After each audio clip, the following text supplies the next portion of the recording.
안녕하세요. 사연에 빠지다의 DJ 민영입니다. 오늘 사연자는 하나만 알고 둘은 모르는 시댁 식구들에게 아주 본때를 보여줬다는데요. 과연 어떤 사연인지 들어보시겠습니다. 오늘도 두 가지 사연 준비되어 있는데요. 끝까지 들어주실 거죠? 그럼 바로 시작할게요. 구독과 좋아요 잊지 말고 꼭 눌러주세요.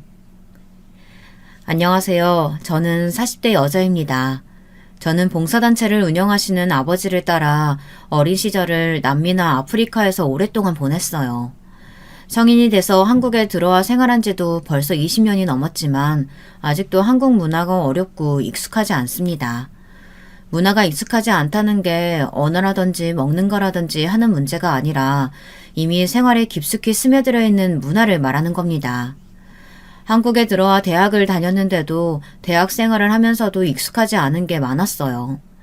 특히나 선후배 문화라든지 친구들 사이에서도 힘든 부분이 많았습니다. 특히나 겉모습만 보고 사람을 판단하는 게 좀 견디기 힘들었어요. 대학 때 한 번은 이런 일이 있었습니다. 제가 아프리카에서 들어온 지 얼마 되지 않아 옷이나 신발 같은 게 아프리카에서 쓰던 것들 그대로였어요. 그대로 학교에 갔더니 지나가는 학생마다 저를 보고 비웃으며 퀴득거리는 게 느껴졌습니다. 저는 제가 뭐가 이상한지 처음엔 전혀 몰랐어요. 제가 씻지 않은 것도 아니고 옷을 세탁하지 않은 것도 아닌데 왜 저를 보고 웃는 건지 알 수 없었죠. 그런데 첫 번째 과 회식에 가서야 왜 학생들이 저를 보고 웃었는지 알게 됐습니다.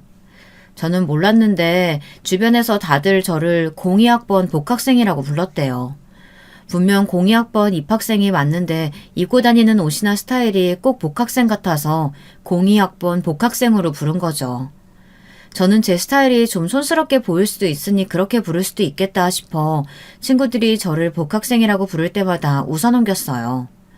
그런데 시간이 지날수록 참기 힘들 정도로 기분이 나쁠 때가 있었습니다.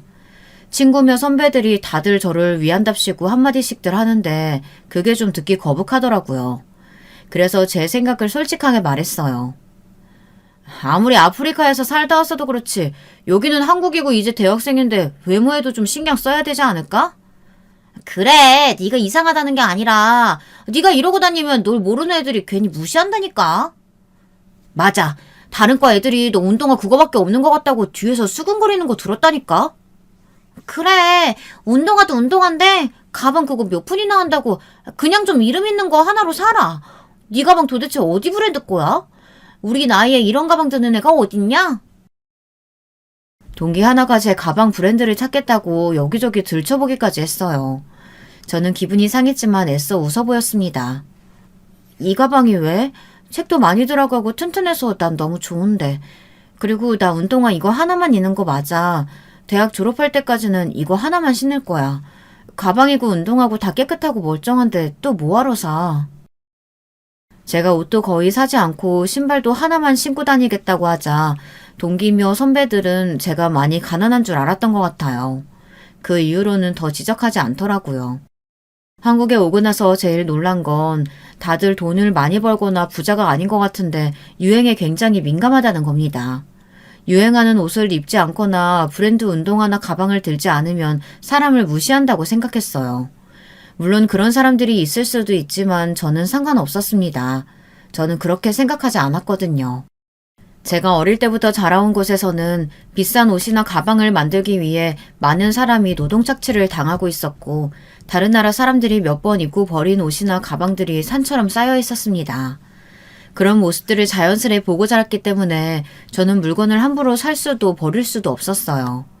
제가 일부러 이런 이야기를 하려고 한 건 아니었는데 제 생각이 그렇다 보니 저도 모르게 친구들에게 그런 이야기들을 많이 했었나 봐요. 그러자 주변 사람들이 저와 이야기하는 걸 불편해하거나 눈치를 본다는 느낌을 받았습니다. 나 어제 엄마랑 백화점 갔다가 이 가방 또 질러버렸잖아. 너무 이쁘지? 참, 수진이는 이런 이야기 하는 거 싫어하지? 미안해. 저는 제 생각이 그렇다는 거지 주변에 제 사고방식을 강요하는 게 아니었는데요. 주변 사람들은 뭘 샀다거나 맛이 없어서 버렸다거나 이런 식의 이야기를 제 앞에서 하지 않았어요. 그러다 보니 저에게 쇼핑 가자는 말도 잘 하지 않았고 같이 밥을 먹자는 말도 하기 어렵다고 했죠.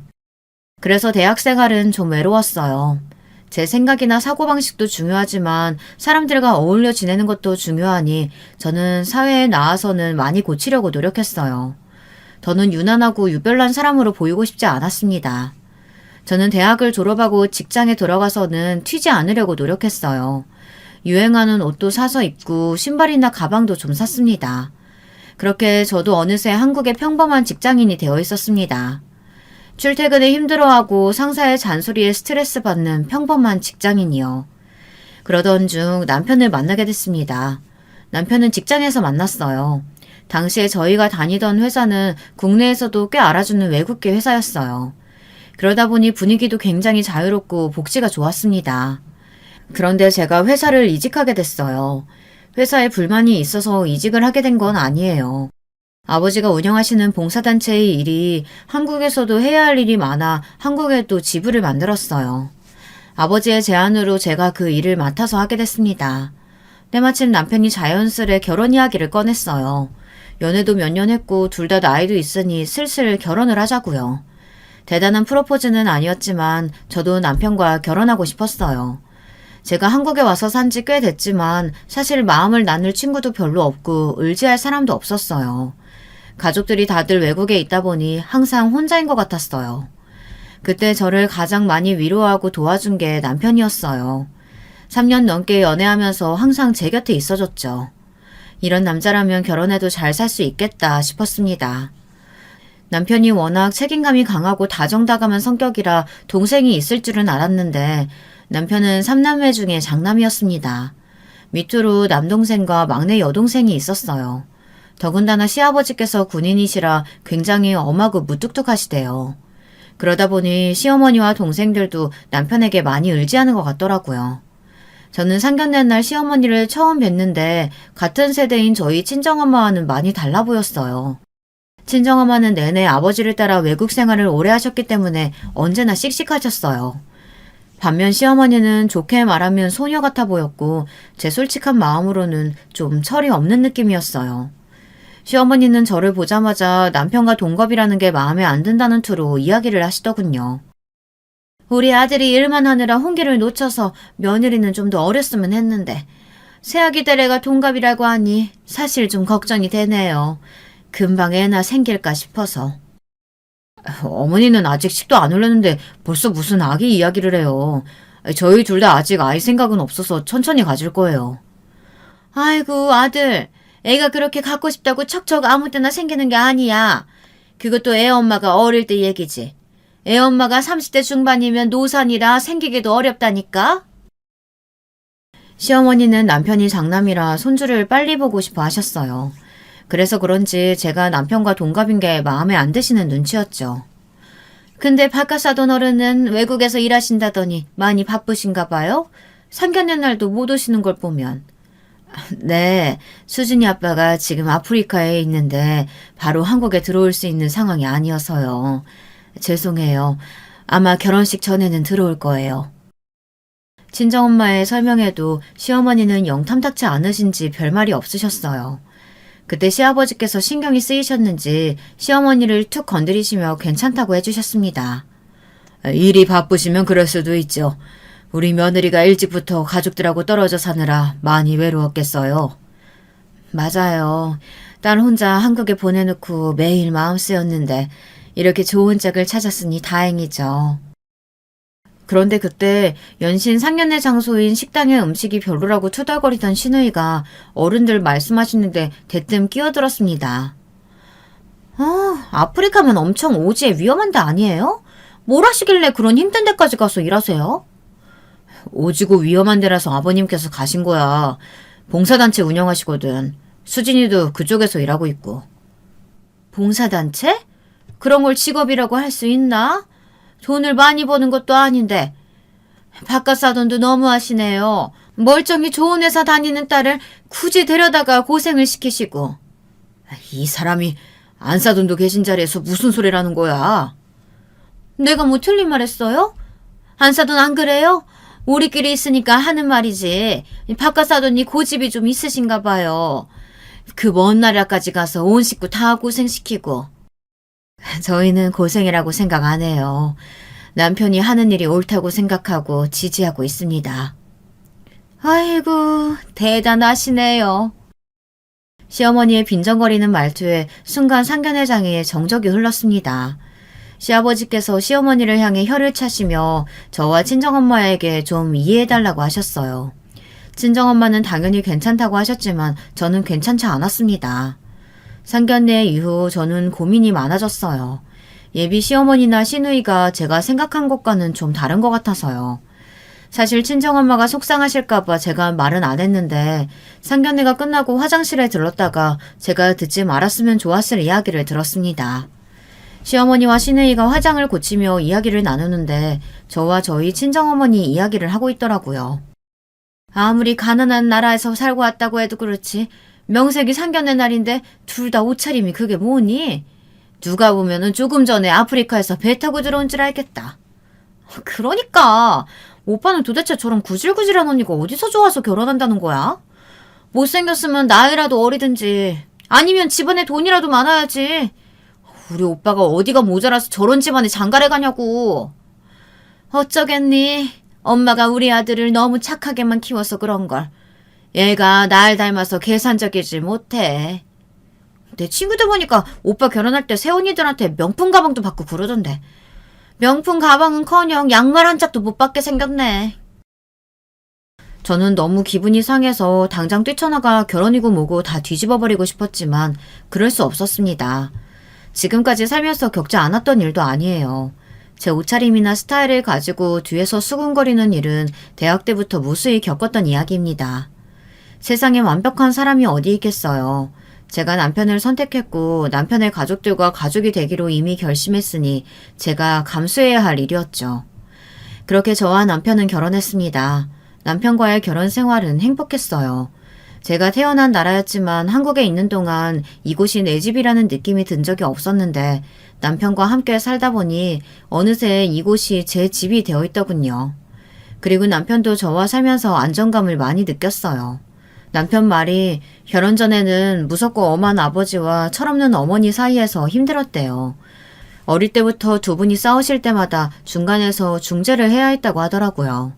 그리고 남편이 달라진 점이 또 있었는데요. 남편은 저와 아버지가 하는 일에 관심을 갖기 시작했어요. 그러더니 남편도 평범한 직장 생활에 지쳐간다며 저와 함께 아버지를 도와 일하고 싶다고 했습니다. 그 일로 시댁이 한바탕 뒤집어졌어요. 남편이 외국계 기업을 그만두고 저와 함께 일하겠다고 하자 시어머니는 노발대발 남편에게 난리를 치셨나 봐요. 그리고는 며칠 뒤 저를 따로 집으로 부르셨습니다. 내가 살다 정말 별거를 다 본다. 내 아들이 대학 4년 내내 장학금 받으면서 다닌 모범생이야. 거기다가 남들이 다 다니고 싶어하는 직장까지 떡하니 들어가서 이제 부장까지 달았는데 회사를 그만둔다는 게 말이 되니? 저도 잘 생각해보라고 이야기했는데 어머님도 아시잖아요. 진호 씨 똑똑한 사람인 거. 본인도 신중히 생각하고 결정한 일이니까 조금만 더 믿고 지켜봐 주세요. 어이씨구 새아기, 너 지금 그걸 말이라고 하니? 안 그래도 착해 빠진 내 아들 네가 꼬드겨서 회사 그만두고 네 아버지 일 돕게 한 거 아니야? 오호라, 혹시 너희 아버지가 시키든? 잘난 내 아들 데리고 오라고?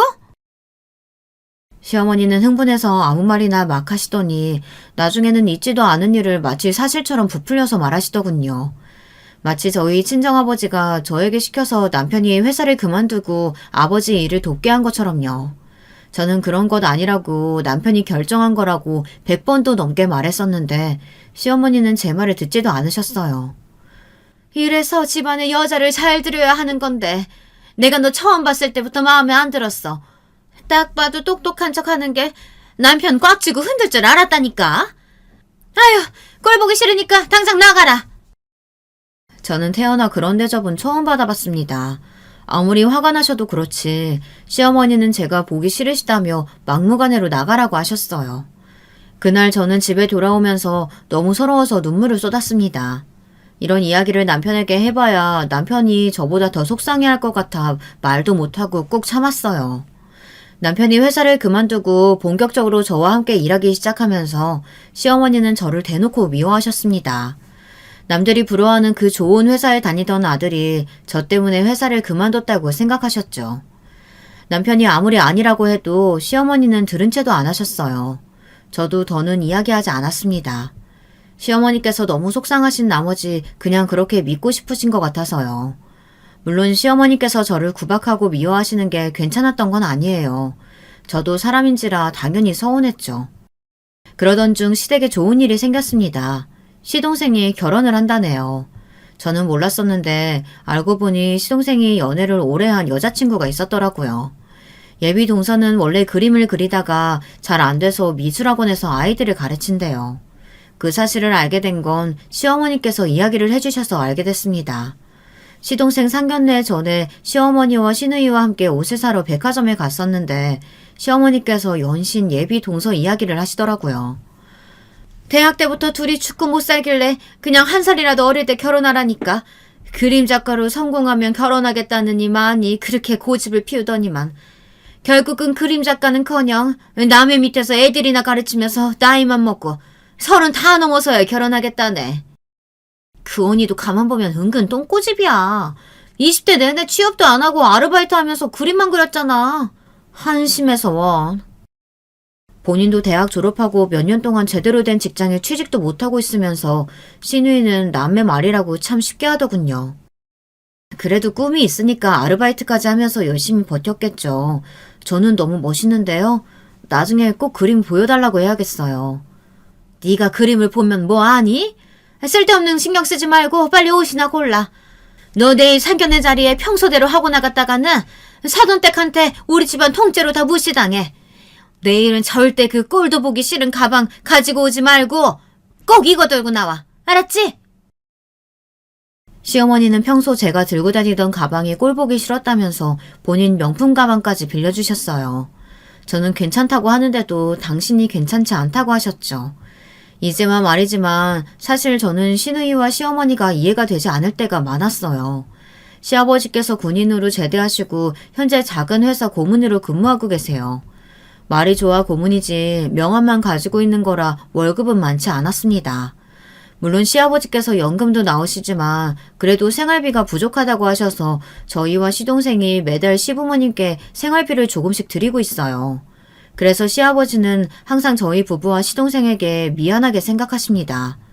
부모가 돼서 자식을 도와주지는 못할 망정 신세를 진다고요. 그런 와중에 시어머니와 시누이는 항상 백화점에서 쇼핑을 하고 가지고 있는 명품도 꽤 많았어요. 시어머니나 시누이 둘 다 버는 돈도 없으면서 보이는 것에만 너무 치중하고 사니 사실 좀 한심했습니다.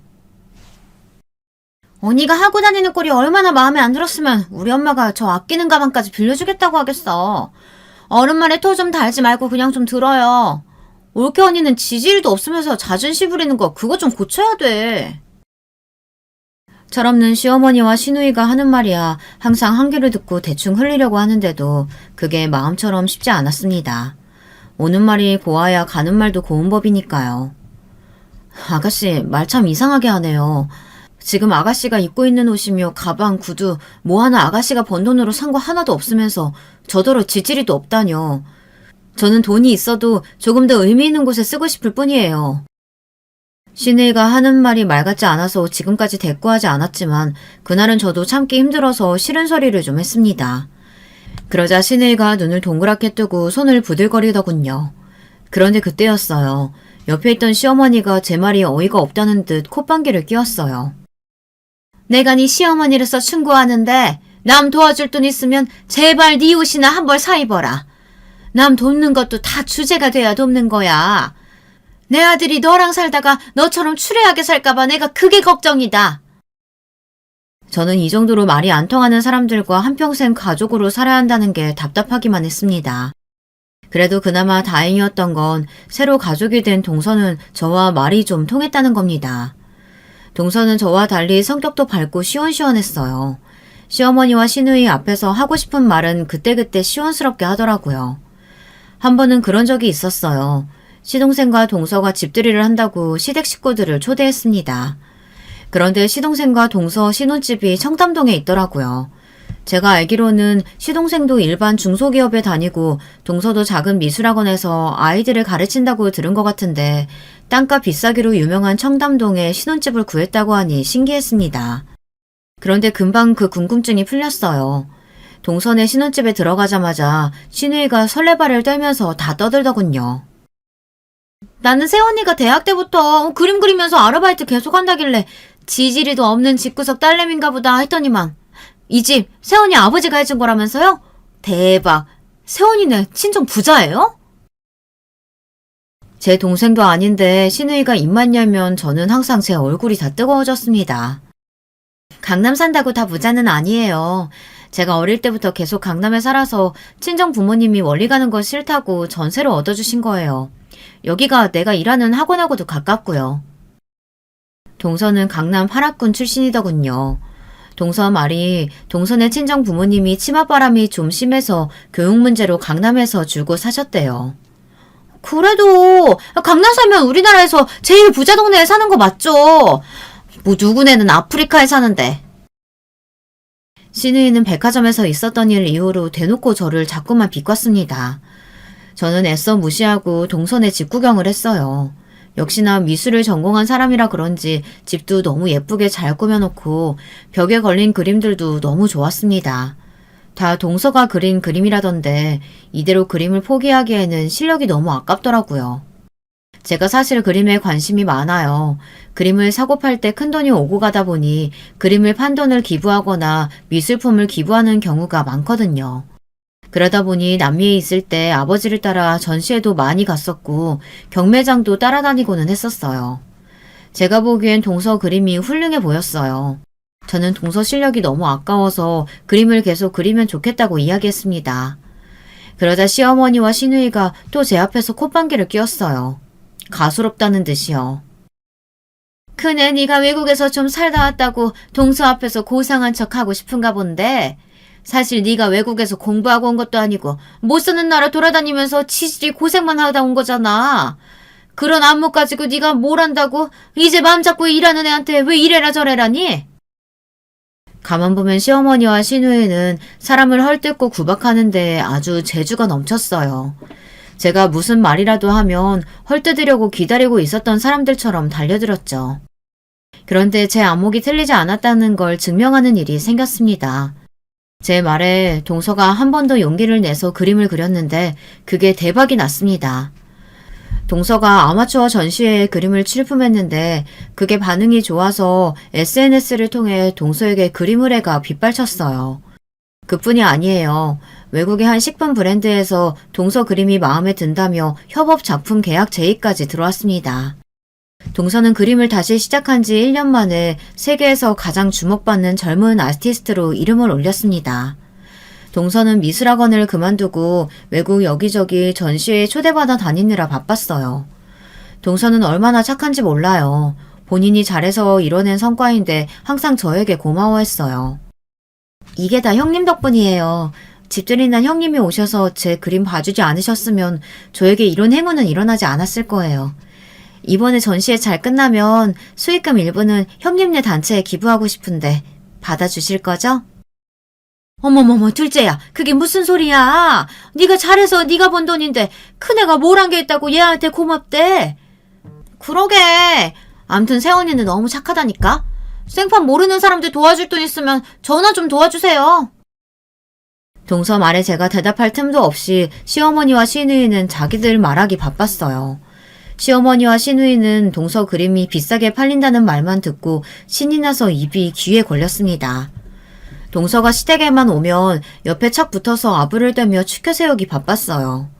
동서가 시댁에 와서 과일이라도 하나 깎으려고 하면 시어머니는 난리가 났습니다. 어머머 둘째야, 네 손이 얼마나 귀한 손인데 과일을 깎아? 괜히 배익이라도 하면 어쩌려고? 그래야 뭐하니? 얼른 네가 좀 깎아라. 암튼 애가 눈치가 없어. 아니에요. 제가 해도 되는데요. 새언니는 이런 허드렛 일 뭐하러 해요? 올케 언니는 원래 하는 일 자체가 남 돕고 봉사하는 일이라 이런 일 정도 된 일도 아니에요. 그래. 우리 둘째 며느리는 다른 건 절대 신경 쓰지 말고 몸 관리하면서 그림만 그려. 정말 눈꼴이 시려서 봐줄 수가 없었어요. 얼마 전까지 동서더러 실력도 없으면서 그림 그리겠다고 고집을 피운다고 하더니만 동서가 잘 되자마자 행동이 180도 달라졌어요. 반면 동서는 시어머니와 시누이의 행동 때문에 항상 제게 미안해서 어쩔 줄 몰라 했습니다. 동서는 시어머니가 뭐라고 하든 과일도 본인이 깎고 설거지까지 했어요. 그게 당연하다고 하면서요. 시어머니나 시누이가 저를 괴롭힌다고 해서 저는 동서가 얄밉거나 밉지 않았습니다.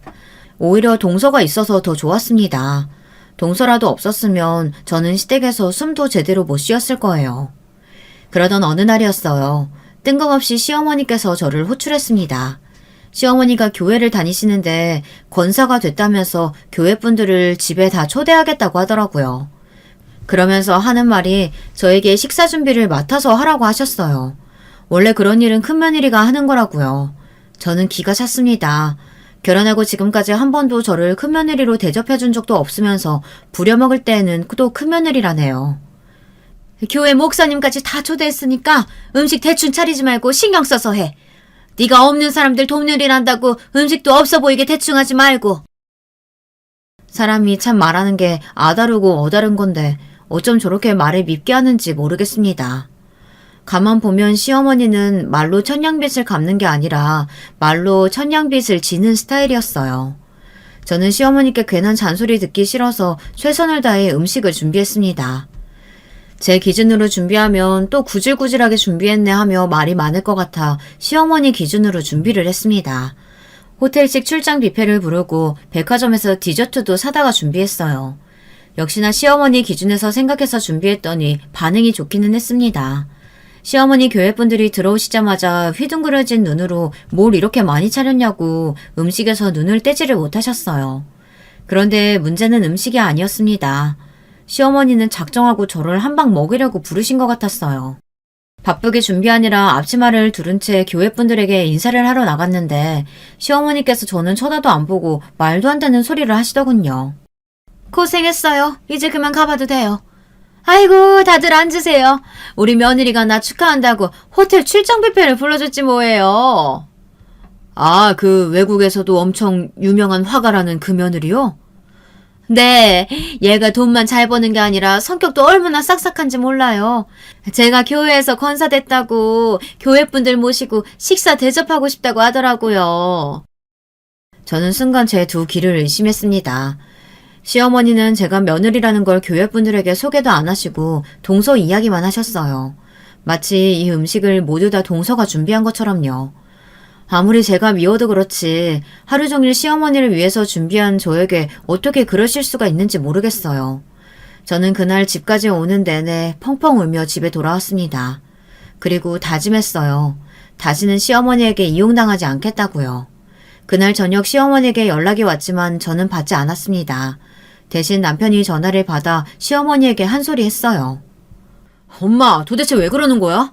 며느리한테 손님상 차리라고 한 것도 기가 막히는데 하루 종일 일한 며느리를 손님들 앞에서 인쇄도 제대로 안 시키고 꼭 일하는 사람 부리듯이 그렇게 보내야 했어요?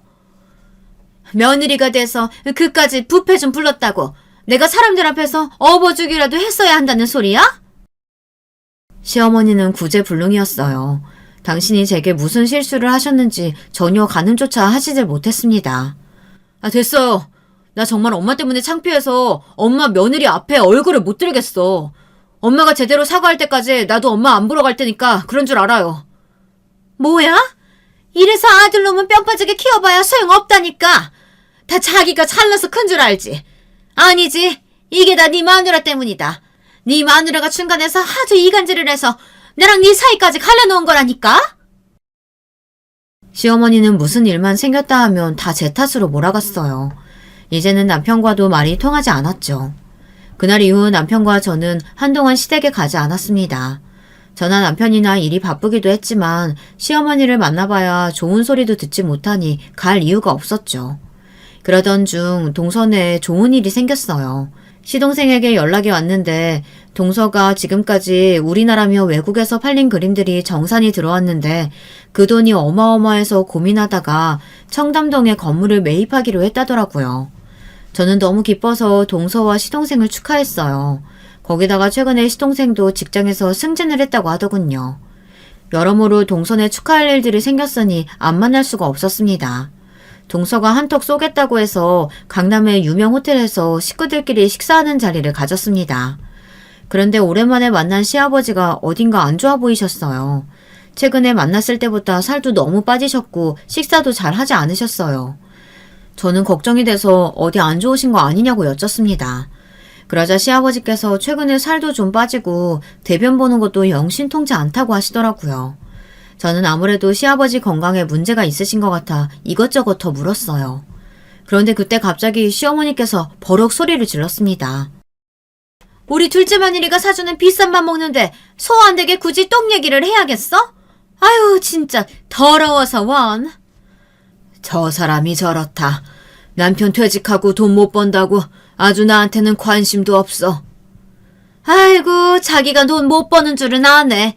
자기가 못 벌어다 주면서 내가 카드 좀 쓴다고 엄청 잔소리한다니까. 당신이 쓰는 게 조금이야?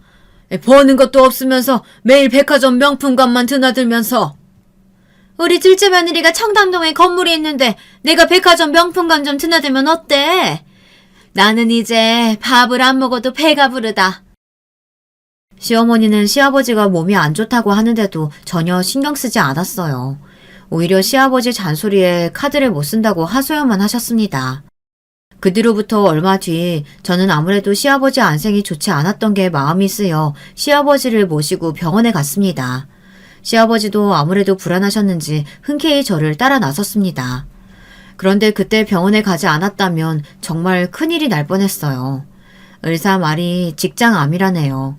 2기인데 조금만 더 늦었으면 금방 진행이 됐을 거라면서 일찍 자랐다고 했어요. 수술만 하면 큰 문제 없을 거라고요. 그 일로 시아버지는 저에게 고마워하셨습니다. 그네, 너 아니었으면 정말 큰일 날 뻔했다. 내가 군인이라고 가족들 앞에서 가오만 잡았지. 사실은 겁이 많아. 병원에 가고 싶어도 무서워서 못 갔다니까. 그때 이후 저는 시아버지와 많이 가까워졌어요. 사실 이기라도 암은 암이라 위험한 상황이었는데도 시어머니는 수술만 하면 된다는 말을 듣고 별로 큰일로 여기지 않았어요. 오히려 평소 시아버지께서 관리를 안 해서 그런 거라고 구박만 하셨습니다. 그뿐만이 아니에요. 방사선 치료를 하고 입원해서 항암을 하는데도 시어머니는 한 번을 시아버지와 함께 병원에 가지 않았어요. 다 큰 어른이 병원 가는데 왜 따라가냐고요. 저는 자꾸만 시아버지께서 했던 말이 떠올라 가만히 있을 수가 없었습니다. 군인이었어도 병원에 가는 게 무섭다고 하신 말씀이요. 저는 시간이 되는 대로 시아버지께서 병원에 가실 때 동행을 했어요. 입원하고 퇴원하실 때 모셔다 드리기도 하고요. 며느리인 제가 시아버지를 따라다닌다는 게 혹여나 시아버지께서 불편하신 건 아닌가 걱정했는데 나중에 수술이 다 끝나고 나서 이야기를 하시는데 시아버지께서 너무 고마웠다고 하시더라고요. 자식들보다 낫다고요. 저는 제 마음 편하자고 한 일이었는데 그래도 시아버지께서 좋아하시니 뿌듯했습니다. 그리고 그날 이후 시댁에 완전한 제 편이 생긴 것 같았어요. 시어머니나 시누이가 제게 싫은 소리를 하면 시아버지는 언제나 제 편을 들어주셨거든요. 그러던 어느 날이었습니다. 갑자기 급한 일이 생겨서 남편이 친정 아버지가 계시는 아프리카로 출장을 가게 됐어요. 그날 마침 동서 생일이라 동서네 집에서 파티를 하기로 했는데 제가 남편을 공항까지 바래다주고 오느라 파티에 조금 늦었습니다. 동서에게 조금 늦을 것 같다고 이미 이야기를 했는데도 공항에서 동서네 집으로 가는 1시간 동안 시어머니와 시누이가 번갈아 가면서 전화를 해댔어요. 큰애 너는 하나밖에 없는 동서 생일인데 남편 그 멀리까지 보내는 것도 모자라서 너까지 이런 중요한 날 늦어야겠니? 시어머니는 남편이 일 때문에 아프리카에 가는 걸 아주 못마땅해 하셨어요. 그 좋은 직장 그만두고 기껏 장인 밑에 들어가 돈도 안 되는 일을 하면서 고생만 한다고요. 거기다가 저더러 동서 생일 파티에도 늦는다고 연신 구박을 늘어놓으셨습니다. 그뿐만이 아니었어요. 구박하는 시어머니보다 말리는 시누이가 더 얄밉다더니만 딱 그 짝이었습니다. 엄청 고급스러운 뷔페가 눈앞에 쫙 깔려있는데 올케 언니가 안 와가지고 지금 밥도 다 못 먹고 기다리고 있잖아요. 일 때문에 그러는 건데 어쩔 수 없잖아요. 그렇게 급하면 먼저들 드세요. 언제부터 나를 기다렸다고 그래요? 저는 기가 막혀서 소리를 질렀습니다. 시어머니나 시누이가 언제 저를 신경 썼다고 이러는지 모르겠더군요. 그나마 시아버지께서 제 편을 들어주셔서 힘이 좀 됐습니다. 일 때문에 그러는 건데 운전하는 애한테 정신없이 왜 자꾸 전화해? 큰애야, 걱정 말고 운전 조심해서 천천히 와라. 세연이가 너무 착해서 올케언니 올 때까지 기다린다잖아. 아우 배고파. 빨리 좀 와요. 몸도 아픈 우리 아빠까지 쫄쫄 굶겨야겠어요. 시아버지가 병원에 몇 달을 왔다 갔다 하실 때까지 한 번도 들여다보지 않았으면서 신우이는 입만 살아 떠들어댔습니다. 더는 말하기도 입이 아파 저는 빨리 가겠다고 하곤 전화를 끊어버렸어요. 이제 더는 시어머니나 신우이에게 떨어질 정도 없었거든요. 파티장에 도착하자 동서는 불이 나게 저에게 달려왔습니다. 운전하고 오느라 힘들었겠다며 시원한 음료까지 가져다 줬어요. 그 모습이 마음에 안 드는지 신우이는 아주 날카로운 눈으로 저를 쏘아보고 있었습니다. 그러더니 금세 저에게 다가와 제 손에 들린 쇼핑백을 확 낚아챘어요. 그러더니 동서 생일 선물이냐며 멋대로 쇼핑백을 열어 안을 들여다보더군요. 저는 기분이 나빠서 신우이 손에 들린 쇼핑백을 다시 획 뺏었습니다. 말도 없이 남의 물건을 왜 가져가요? 이거 아가씨 거 아니고 동서 거예요. 누가 뭐래요? 올케언니 안목이 또 얼마나 거지 같은 걸 사왔나 싶어 내가 먼저 확인 좀 하려고 한 거죠. 근데 아무리 사정이 힘들어도 그렇지 우리 세연이 수준이 있는데 건물주 동서한테 생일 선물로 고작 향수가 뭐예요, 향수가. 신우이는 정말 개념이라고는 변기통에 처박고 왔나 봅니다. 남의 선물을 멋대로 들춰보는 것도 모자라서 동서 수준에 맞지 않은 걸 골랐다고 면박을 줬어요. 그런 모습을 보고 가만히 있을 시어머니가 아니었습니다. 시어머니는 깔깔거리며 저를 향해 비웃었어요. 그러더니 대번에 나서서 신우이 편을 들었습니다. 큰애 저라는 거 뭐 하루 이틀이니? 내버려둬라. 평생 저렇게 지질이 궁상으로 살다 죽게. 구박도 먹다 보면 익숙해지는지 이제는 화도 나질 않았습니다. 저는 평소대로 시어머니와 시누이를 무시하고 뷔페나 뜨러 가야겠다 싶었어요. 그런데 그 순간 저보다 더 얼굴이 빨개진 동서가 성큼성큼 제 곁으로 다가오더니 제 손을 꼭 잡고 더는 못 참겠다고 중얼거렸어요. 그러더니 시어머니와 시누이 앞에서 저를 데려가더군요. 안 그래도 형님이 오늘 일 있다고 하셔서 며칠 전에 저랑 형님이랑 따로 만나서 점심 먹었어요. 그때 형님이 저한테 밥도 사주고 제 그림도 사주셨다고요. 세연이, 그런 일이 있었으면 저도 부르지 왜 둘이서만 만났어요. 자꾸 저 빼고 만나면 저 서운해요. 눈치도 없는 신우이는 자기만 빼놓고 저와 동서가 만났다고 입술이 불쑥 튀어나와서 투덜거렸어요. 그때였어요. 뭔가 이상하다 싶었는지 시어머니가 들고 있던 컵을 내려놓고 저와 동서에게 한 발 다가왔어요. 둘째야, 그게 무슨 소리니? 큰애 얘가 무슨 돈이 있어서 네 그림을 사줘? 둘째, 너 아무리 가족이라고 해도 네 그림이 얼마짜린데? 이런 애한테 싸게 팔면 안 돼. 소문이라도 나면 어쩌려고? 저는 정말 기가 차서 말도 나오질 않았습니다. 시어머니는 선을 넘어도 한참 넘었어요. 사람을 무시하는 것도 정도가 있지. 자기 아들이랑 애까지 낳고 사는 며느리를 어떻게 저렇게까지 대할 수 있는지 모르겠습니다. 저는 도무지 화가 나서 파티고 뭐고 집에 돌아가려고 했어요. 더 있어봐야 좋은 꼴 못 볼 것 같아서요. 그런데 동서가 저를 다시 붙잡았습니다. 그러더니 저에게 가지 말라고 했어요. 이 파티에서 나가야 할 사람은 제가 아니라 바로 시어머니와 시누이라고 하면서요. 형님이 말하지 말라고 하셨지만 저 더는 못 참겠어요. 어머님 아가씨, 제발 그만 좀 하세요. 형님이 저한테 어떤 분이신 줄 알고 그러시는 거예요? 제가 이렇게 번듯한 건물 산 것도 다 형님 덕분이라고요. 새언니, 그게 무슨 소리예요? 언니가 잘나서 산 건물이지 이게 왜 올케 언니 덕분에 산 건물이에요? 아가씨, 저 결혼 전에 아무것도 없는 무명 작가였던 거 몰라요? 제가 갑자기 어떻게 이렇게 유명해질 수 있었겠어요. 형님이 집들인 날 제 작품 보고 너무 좋다면서 거물급 투자자들 소개해준 덕분에 제가 성공한 거라고요. 형님 아니었으면 저 아직도 무명 작가로 있었을 거예요. 아니, 이게 다 무슨 소리야? 큰애, 얘가 아는 사람이 누가 있다고 거물급 투자자를 둘째 너한테 소개해. 말이 되는 소리를 해라. 시어머니의 말에 미간을 잔뜩 구긴 동서가 시어머니에게 다가갔습니다. 어머니는 정말 하나만 알고 둘은 모르시네요. 형님이 항상 검소하고 소박하게 사셔서 그렇지 남미에 있을 때 대궐 같은 집에 사셨던 거 모르셨죠? 형님네 친정 아버지가 외국에서 엄청 유명해서 가는 곳마다 유명한 사람들이 별장이며 호텔이며 못 빌려줘서 안달이라고요. 저도 얼마 전에 전시회 때문에 아르헨티나 갔을 때 형님 아시는 분이라면서 7성급 호텔에 머물게 해주셨어요. 어머머머, 말도 안 돼. 큰애 너희 친정 못 사는 나라만 돌아다니면서 봉사하러 다니는 거 아니었니? 그러게 매일 드라마만 보시지 마시고 기사도 좀 찾아보고 하세요. 형님 친정아버지가 외국에서 워낙 좋은 일 하시는 거로 유명해서 그 단체에 기부하겠다고 만나달라고 줄 선 거물들이 한 트럭이에요. 이번에 우리 그 일도 형님 아버님이 도와주셔서 지사장 단 거잖아요. 그랬습니다. 사실 저희 친정아버지가 남미나 아프리카에 봉사단체를 만드시기 전 한국에서 유명한 교회 목사셨어요. 그 교회에 워낙 우리나라에서도 유명한 기업인들이 많이 다녔었죠. 그때 그분들이 아버지를 워낙에 존경하고 따라서 그때의 인연이 지금까지 이어지고 있어요. 내가 그걸 어떻게 몰랐지?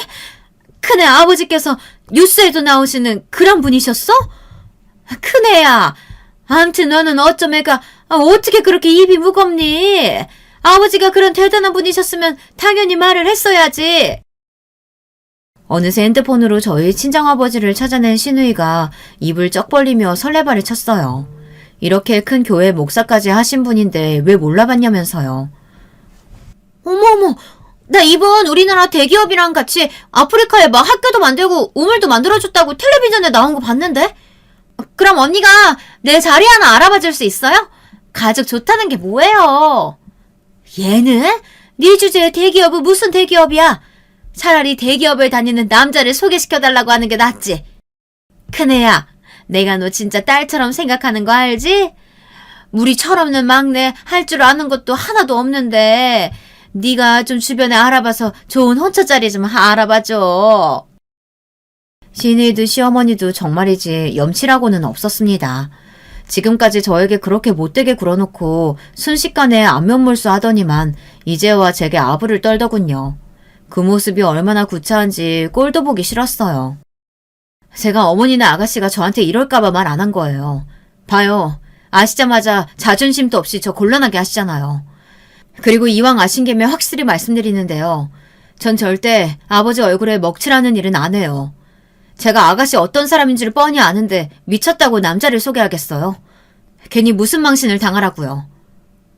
뭐예요? 언니 지금 말 다 했어요? 엄마! 올케 언니 말하는 것 좀 봐. 날 소개하면 망신이래잖아. 시누이는 정말 멍청해요. 바로 조금 전에 제 앞에서 대기업에 좋은 자리 하나 알아봐달라고 할 때는 언제고 저한테 싫은 소리 좀 들었다고 바로 눈을 부라리고 덤벼들더라고요. 정말 사람이 되려면 멀었습니다. 너 조용히 하네? 어디 버릇없이 올케한테 덤벼? 큰애야, 쟨 신경 쓰지 말고 우리 저쪽으로 따로 가서 이야기 좀 하자. 그나마 시누이보다 시어머니가 머리는 좀 더 좋아요. 본인에게 자식이 시누이 하나뿐이 아니다 보니 제 비위를 맞추기 바빴죠. 시어머니는 제 손을 꼭 붙들고 데리고 가더니만 음식까지 퍼다주며 시동생 이야기를 하기 바빴어요. 행여나 제가 기분이 상해 승진한 시동생이 잘못되기라도 할까봐 걱정하셨습니다. 지금까지 나한테 서운한 거 있으면 다 털어버려. 원래 가족이라는 게 싸우기도 하고 그러는 거잖아. 그리고 너도 네 동서 이뻐하니까 문제는 없겠지만 이 늙은이가 걔나 노파심을 묻는 건데 우리 둘째 지사장까지 달았으니까 곧 임원도 문제 없겠지? 글쎄요. 그거야 서방님이 알아서 잘 하시겠죠. 에이, 찾아보니까 우리 아들 다니는 회사 회장님도 큰애 너희 아버지 존경한다고 인터뷰도 했던데 뭘. 제발 바깥사돈께 말씀 좀 잘 드려줘. 그리고 그런 대단한 분들 만나러 가실 때 네 남편도 꼭 좀 데리고 다니시라고 하고. 저희 시어머님이지만 정말 대단한 분이셨습니다. 저희 친정아버지에 대해 아시자마자 지난 몇 년간 제게 했던 만행들은 까마득하게 잊으시고 저에게 잘 봐달라고 하셨어요. 저는 순간 소름이 돋아서 더는 시어머니와 마주하고 있을 수가 없었습니다. 오히려 시어머니나 시누이가 동서에게 아부를 떨며 잘 보이려고 할 때는 이 정도로 기분이 상하지는 않았습니다. 동서가 눈에 띄게 성장하고 달라지는 모습을 저도 옆에서 봤기 때문에 사람이 그 정도로 성공하면 주변에 당연히 다들 아부들 떨고 굽신거리기도 하는 거니까요. 하지만 저희 친정은 달랐습니다. 제가 태어났을 때부터 지금까지 저와 저희 친정은 달라진 게 하나도 없었어요. 그런데 바로 몇 분 전까지 저와 저희 친정을 세상에서 제일 못나고 바보 같은 사람을 취급하던 시어머니가 동서의 말 몇 마디에 순식간에 달라지는 모습을 보자 징그러워서 도저히 한 공간에 있을 수가 없겠더군요. 시어머니를 용서할 수가 없었어요. 결혼하고 몇 년 동안 저는 시어머니와 시누이의 모진 구박과 면박을 당하면서도 시간이 지나면 언젠가 저를 인정하고 가족으로 받아들여줄 거라고 기대했어요. 그런데 제가 너무 멍청했습니다. 시어머니나 시누이는 그런 상식적인 생각으로는 도저히 감당할 수 없는 사람들이었어요. 계산기 두드려서 이익이 되는 사람하고만 가족이 되는 사람들이었죠. 소름 돋으니까 이 손 놓으세요. 다시는 저한테 우리 며느리라는 둥, 딸 같아서 그랬다는 둥 그런 소리 하지 마세요. 동서, 나 도저히 이런 사람들하고 같은 공간에 못 있겠어. 생일 축하해. 우리 다음에 따로 보자. 저는 그대로 동선의 집을 박차고 나와버렸습니다. 시어머니는 주차장까지 저를 따라왔어요. 착한 우리 큰며느리가 왜 이럴까? 그동안 나한테 서운했으면 다 풀어. 앞으로 내가 너한테 정말 잘할게. 시어머니가 차 앞까지 가로막는데도 저는 무시하고 주차장을 벗어났습니다. 그리고 그날 이후 반년 넘게 시어머니나 시누이와는 만나지도 연락도 받지 않고 있어요. 저도 제가 이럴 줄은 몰랐는데 시어머니와 시누이에 대한 마음이 무너져 내리니 끝도 없이 부서지더군요. 결혼하고 지금까지 제게 한 행동들이 도저히 다 용서가 안 되고 다시는 보고 싶지도 않아요. 제 일을 남편에게도 이야기하니 남편도 이해해줬습니다.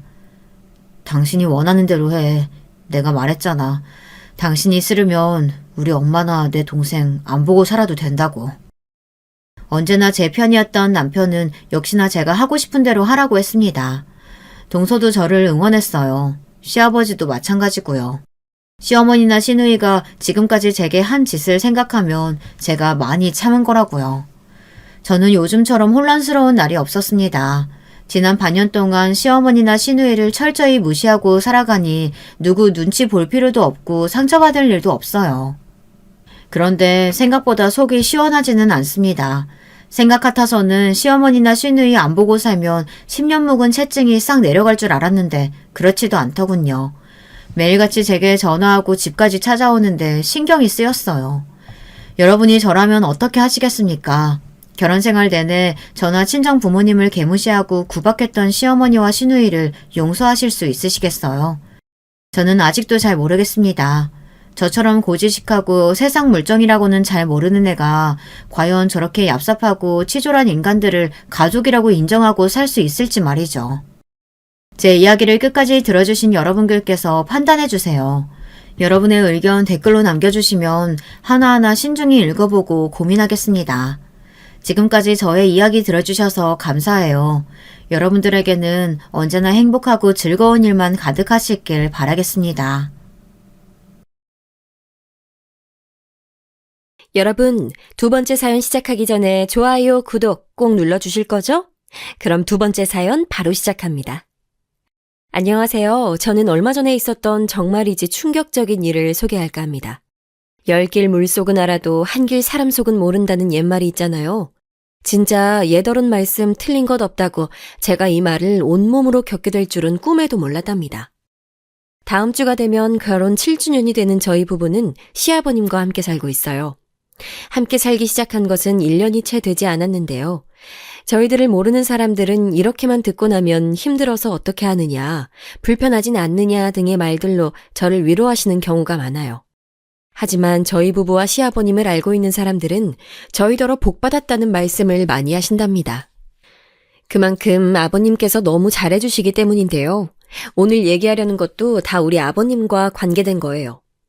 저와 저희 남편은 유치원과 초등학교를 함께 나온 사이예요. 아주 어린 시절부터 이웃집에 살면서 친하게 지냈던 동네 친구였죠. 부모님들 사이도 무척이나 가까워서 가족끼리 여기저기 많이 놀러 다녔답니다. 남편은 삼형제 중 막내인데요. 딸이 없으셔서 특히 저를 예뻐해 주셨던 기억이 아주 생생해요. 아주버님들도 오빠 오빠 하면서 따르는 저를 다른 친구들에게 자기들 여동생이라고 하면서 엄청 챙겨주셨어요. 덕분에 학교를 마치고 집에 오는 길에 무서운 언니들을 만나도 걱정할 필요가 없었어요. 당시에는 동네에 그런 언니들이 있었거든요. 이리 오라고 불러서는 일명 삥 뜯는다고 그러죠. 돈 있으면 차비하게 달라고 하는 그런 언니들이 좀 있었어요.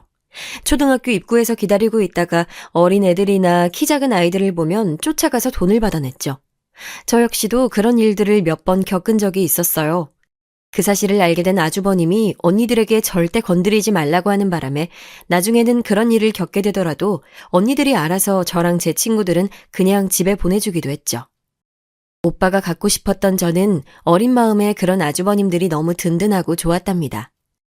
또 어느 날은 남편이 제가 아끼는 필통을 가지고 장난을 치다가 소각장에 던져버린 일이 있었는데요. 어린 마음에 너무 속상하고 화가 나서 집에 와서는 하루 종일 울기만 했었거든요. 나중에 그 사실을 난 어머님께서는 집까지 찾아와 미안하다고 사과하시고는 저를 데리고 펜시점에 가셔서 제가 좋아하는 것들을 꽉꽉 채운 필통을 선물해 주셨던 적도 있어요. 그리고 아버님은 버리라고 남편더러 일주일 동안 제 가방을 들어주라고 하셨죠. 나중에 연애할 때 들었는데 당시 부모님들이 저를 너무 예뻐하셔서 부럽기도 하고 심술도 나서 저한테 화풀이 했었다고 하더라고요. 그런데 부모님께서 너무 화를 내셔서 2번 다시는 그런 짓은 하지 않겠다고 다짐했었다나 뭐라나. 하여튼 그때 얘기를 하면서 한참을 웃었던 기억이 있네요. 이런저런 추억도 많았던 저희는 중학생이 되면서 떨어지게 됐어요. 저희 부모님 직장이 다른 지역으로 발령이나 이사를 갔거든요. 그 이후로는 자연스럽게 연락이 끊어진 상태였죠. 그랬던 남편을 다시 만난 건 대학교 신입생 OT에서였어요. 저는 1년 재수를 했었는데 남편이 떡하니 선배랍시고 눈앞에 나타났답니다. 남편도 이런 상황은 생각하지 못했었는지 엄청 놀란 얼굴을 하더라고요. 그렇게 다시 만난 저희는 떨어져 있던 시간이 어색할 만도 할 텐데 그런 것 전혀 없이 잘 어울려 다녔어요. 당시 남편은 입대를 앞두고 잠깐 학교 행사를 도와주러 나온 상태였는데 입대하는 날 저더러 함께 가달라고 하더라고요. 그때 오랜만에 아버님을 만났답니다. 어린 시절 제 기억 속의 아버님은 키도 크시고 양복이 너무 잘 어울리셨거든요. 그런데 세월이 그렇게 흘렀는데도 여전히 멋쟁이시더라고요. 남편은 입대를 하면서 자기는 저랑 우정 말고 다른 사이가 되었으면 좋겠다고 하더라고요. 미친 거죠. 도대체 어떤 남자가 고백을 입대하면서 한답니까? 1일부터 고무신 신세로 만들겠다는 건데 솔직히 거기서 예스를 외치기란 쉽지 않은 일이죠. 지금 생각하면 단칼에 거절했어야 하는데 눈에 콩깍지라도 쓰였는지 저는 그러겠다고 대답했습니다. 당시 저도 오랜만에 만난 남편에게 좋은 감정이 생기고 있었거든요. 그렇게 저희는 연애를 시작했고 남편이 제대하고 난 다음에는 함께 학교를 다니고 취직 준비를 했죠. 함께 있는 시간이 길어지면서 싸우기도 많이 싸웠지만 그런 기억보다는 행복했던 순간이 더 많았기에 결혼을 생각하게 됐습니다. 결혼을 허락받는 날 긴장을 하고 찾아갔는데 저는 그곳에서 한 편의 시트콤을 찍었어요. 남편과 아버님 주연의 아주버님들이 씬스틸러 감초 조연이셨죠. 남편이 저와 결혼을 하고 싶다고 말하자 아버님은 대뜸 직장 생활한 지 얼마 되지도 않았는데 무슨 결혼이냐고 누구 고생을 시키려고 준비도 없이 시작부터 하려고 하느냐고 버럭하셨답니다. 솔직히 말하면 틀린 말씀은 아니었어요. 저희는 막 입사한 상태였고 자리를 잡았다고 하기엔 좀 미흡한 부분이 있었죠. 저희 부모님도 그런 부분을 많이 걱정하셨거든요. 그래도 몇 년 더 직장 생활을 하고 결혼을 준비하는 것이 어떻겠냐고 설득하려고 하셨답니다. 특히 저희 엄마는 결혼을 하고 나면 2세 계획도 생각을 해야 하는데 입사한 지 얼마 되지도 않은 상태에서 괜찮겠냐고 하더라고요. 저나 남편이 그런 부분에 대해서는 전혀 생각을 하지 않는 것 같다고 짚어주기도 하셨죠. 하지만 저희의 계획에는 그런 부분들까지 포함되어 있었거든요. 저희들 생각으로는 지금이 적기라고 생각했어요. 자리 잡기 위해서 함께 노력하면 그만큼 시간이 적게 걸리지 않겠냐는 것이었죠. 그래서 결혼을 말씀드린 건데 생각보다 시아버님 반대가 크셨어요. 아버님은 그것도 문제지만 제가 아까워서 절대로 결혼은 안 된다고 하시더라고요. 남편은 말도 안 되는 핑계를 대고 있다면서 아버님과 둘이서 아주 한바탕 난리가 나기도 했답니다. 아주버님들은 말리기는커녕 옆에서 추임새까지 넣어가며 반대하셨어요. 자기들보다 먼저 결혼하는 것도 부러워 죽겠는데 결혼 상대라고 데리고 온 사람이 저라는 사실이 믿을 수 없다고 하셨죠. 한참을 남편에게 버럭하시던 아버님은 저를 붙들고 이런 놈이 뭐가 좋아서 같이 살려고 하냐면서 다시 생각해보는 것이 좋을 것 같다고 하셨어요. 저는 결국 참지 못하고 빵 터질 수밖에 없었답니다. 그래서 몇 번을 다시 생각해도 저는 남편이랑 같이 살고 싶다고 말씀드렸고 마지못해 허락하셨죠. 상견례 자리에서도 아버님은 연신 저희 부모님께 다시 생각해 보시는 것을 권하셨고, 이런 모습은 결혼 준비를 하는 동안 줄곧 볼 수 있었는데요. 덕분에 저희 부모님들은 딸내미가 사랑 많이 받는 곳으로 시집가는 것 같아서 앞으로 걱정 없이 살겠다고 아주 좋아하셨답니다. 아주버님 두 분 다 결혼하지 않은 상태라 새 식구를 드리는 것은 처음이라고 많이 설레하셨던 아버님은 혼수도 다 필요 없다고 하셨어요. 예물도 간단하게 남편과 제가 평소에도 하고 다닐 만한 것으로 하고 아주버님과 자신은 따로 챙겨줄 필요가 없다고 미리 못을 박으셨죠. 대신에 남편한테 꼭 프로포즈는 근사한 반지로 받아야 한다고 하시면서 제대로 못하거든 자신한테 얘기하라고 하셨어요. 보다 못한 남편이 장인어른이 두 분 생기는 기분이라고 하면서 자기는 주워온 자식이냐고 심통을 부릴 정도였죠. 그래도 아버님은 꿋꿋하게 남편은 나 몰라라 하셨지만요. 신혼집을 준비할 때도 혹시나 돈이 부족하진 않겠냐고 걱정을 많이 하셨어요. 하지만 저도 남편도 두 사람이 살기엔 작은 평수의 아파트면 충분했기에 대출을 받아 전세금을 마련하기로 미리 약속을 해두었답니다. 아버님은 자신에게 왜 얘기하지 않고 대출을 생각했냐고, 자신에게 말하면 그 정도는 도와줄 수 있다고 하셨어요. 솔직히 저는 저희 부부의 시작을 부모님들께 의존해서 하고 싶진 않았거든요. 남편 역시 우리끼리 시작해서 하나씩 천천히 채워나갔으면 좋겠다고 말했고요. 아버님은 그런 생각을 하고 있었냐며 기특하다고 칭찬해 주시며 내부 인테리어만큼은 꼭 자기가 해주겠다고 하셨어요. 덕분에 연차가 좀 있는 아파트였음에도 깨끗하게 시작할 수 있었죠. 제 자랑같이 들릴 수도 있으시겠지만 이미 결혼 생활을 하고 있는 선배들 얘기를 들어보면 시자가 붙은 사람들하고는 말만 섞어도 피곤하다고 하는데 여러분은 어떠세요? 정말 그런가요? 우스갯소리 중 하나긴 하지만 시금치도 씨가 들어가서 싫다고 하는 분이 있다고 하더라고요. 하지만 저는 그런 게 전혀 없었어요. 아주버님은 아직도 제가 그 어린 시절 꼬맹이로 보이시는지 볼 때마다 남편이 말 안 듣고 쏙썩이면 자기들이 해결해 주겠다고 하셨고 남편한테는 잘하라는 말을 꼭 하셨어요. 그때마다 남편은 형들이 결혼도 안 했으면서 부부 사이의 일을 알 수는 있냐고 맞받아치는 바람에 가족 모임은 항상 시끌벅적했죠. 아버님은 한술 더 뜨셔서는 남편이 혹시라도 술 마시고 늦게 들어오거나 집에서 대장 노릇하려고 들거든 조금의 망설임 없이 쫓아내라고 하셔서 항상 남편은 자기만 외톨이라고 불만이었답니다. 여러분은 시댁 식구들이랑 자주 모임을 가지시나요? 저희는 다들 근처에 살아서 한 달에 한 번은 꼭 가족 모임을 가지고 있어요. 아마 어떤 분들은 식겁을 하실 수도 있겠네요. 무슨 모임이 그렇게 자주 있냐고 말이죠. 시댁 식구들과 함께 앉아서 밥을 먹는다니 상상만 해도 부담스럽다고 하는 분들도 계실 거예요. 하지만 저는 시댁의 가족 모임이 한 번도 불편하거나 힘든 적이 없었어요. 오히려 아버님께서 왜 한 달에 한 번이나 너희들이랑 밥을 먹어야 하냐고 명절이나 생일, 어버이날이면 충분하다고 귀찮다고 하시는 걸 겨우 설득한 것은 우리 자식들이었답니다. 저희가 계속 가자고 하니 결국 아버님은 그렇게 가족 모임을 해야겠으면 밖에서 보자고 하셨어요. 집에서 보기는 뭘 집에서 봐. 누가 요리하고 누가 다 치우냐. 그 많은 걸. 그냥 밖에서 먹고 깔끔하게 헤어지면 깔끔하고 좋잖아. 집에서 하면 손 많이 가서 싫다. 나는 너희들 요리 못하는 거 내가 다 아는데 결국은 우리 며느리만 고생하잖아. 난 우리 며느리 고생시키기 싫다. 그러니 밖에서 봐, 밖에서. 어머님 기일도 마찬가지였어요. 제사상 차리라고 하는 것도 횡포라고 하시면서 납골당에 모셨는데 아버님은 그것마저도 저희들을 귀찮아 하시더라고요. 시간 될 때 다들 알아서 엄마 보러 다녀와. 섭섭해할라. 같이는 뭐하러 다 같이 간다고 하는 거야. 번잡스럽게. 우르르 몰려다니는 거 딱질색이다. 그렇게 말씀하시고는 납골당에 혼자 다녀오셨어요. 물론 저희는 펄쩍 뛰었지만 아버님이 이번만큼은 절대로 양보 못한다고 하셨죠. 하여튼 저는 시아버님이라고 어렵다거나 힘든 부분이 하나도 없었어요. 그래서 형님들이 생길 때도 이런 우리 가족의 분위기에 잘 어울려 주신다면 분명 화목한 가정이 될 거라고 믿어 의심치 않았죠. 그런데 사람 마음이 다 같을 수는 없다고들 하잖아요. 딱 그 말이 맞았어요. 제가 헛된 꿈을 꾸고 있더라고요. 아주버님들은 거의 비슷한 시기에 결혼하셨어요. 1년 안에 아들 둘을 장가 보내셨죠. 두 분 모두 고모님이 준비하신 선자리에서 만났다고 하셨어요.